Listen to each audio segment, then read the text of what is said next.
Magandang araw Pilipinas, narito po ang latest Weather Today forecast.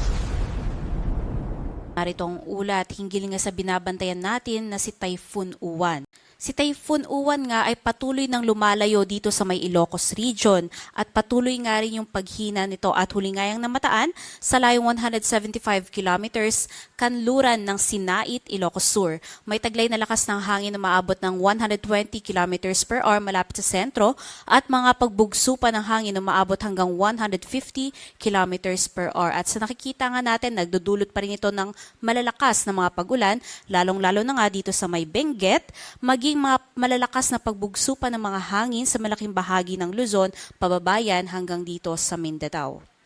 At base nga sa magiging latest forecast track ng Pag-asa, inaasahan nga natin na patuloy itong kikilos pahilagang kanluran at maari na nga makalabas ng ating Philippine Area of Responsibility mamayang gabi o bukas na madaling araw. Pagsapit nga kinabukasan, nakikitaan na natin ng paghilaga ng pagkilos nito dito sa may West Philippine Sea at pagsapit pa ng Miyerkules, makikitaan na nga natin ng pagkurba nito pabalik sa loob ng ating Philippine Area of Responsibility. Miyerkules nga yan ng gabi ay dadaan na yan dito sa may parte ng Taiwan na kung saan patuloy pa itong hihina dahil nga sa interaksyon nito sa landmass ng Taiwan. At inaasahan nga natin na bago pa ito makalabas ng ating Philippine Area of Responsibility ay malulusaw na nga ito at magiging isa na lamang low pressure area.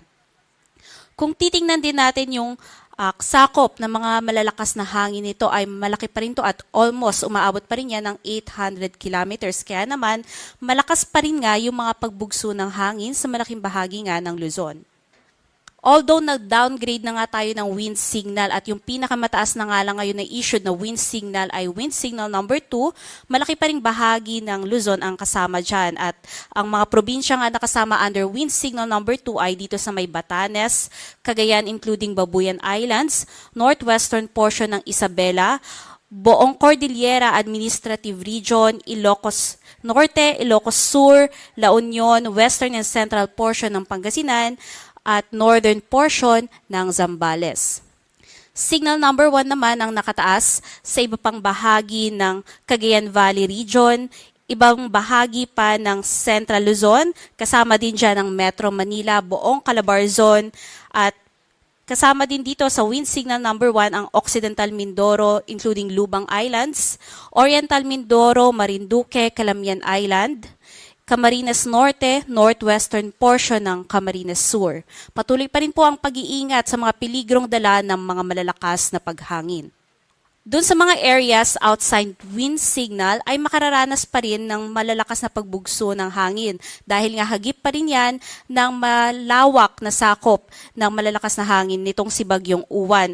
At ngayong araw nga, dito sa may Palawan, pababa, Visayas hanggang sa malaking bahagi ng Mindanao, asahan pa rin natin ang peligrong dala ng malalakas na hangin. Pagsapit kinabukasan, kung saan patuloy na itong lumalayo dito sa may parte ng Ilocos Region, buong Luzon or mostly ng buong areas ng Luzon ang makararanas na nga lamang ng mga malalakas na paghangin. At pagsapit nga ng Miyerkules, kung saan muli itong posibleng pumasok sa loob ng ating Philippine Area of Responsibility, makararanas uli ng mga malalakas na paghangin, particularly dito sa Batanes, Babuyan Island, Ilocos Norte at Ilocos Sur.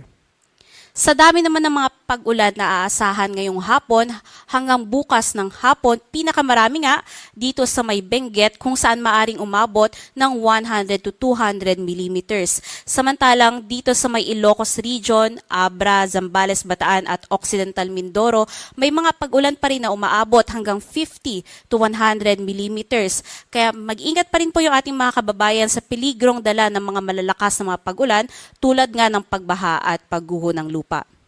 In terms naman ng storm surge, kung makikita nga natin ay bumaba na rin yung mga expected na possible storm surge sa malaking bahagi nga ng Luzon. At pinakamataas na nga lamang yan dito sa may coastline ng Ilocos Region hanggang dito sa may northern parts ng Zambales, kung saan nga nakikitaan natin na posibleng umabot yan ng 2 to 3 meters. Samantala, sa iba pang coastline ng Cagayan Valley hanggang dito sa may Aurora, maging dito sa may western coastline ng Central Luzon pababa hanggang dito sa northern parts ng Palawan, asahan ng posibleng storm surge na maaabot ng 1 hanggang 2 metros.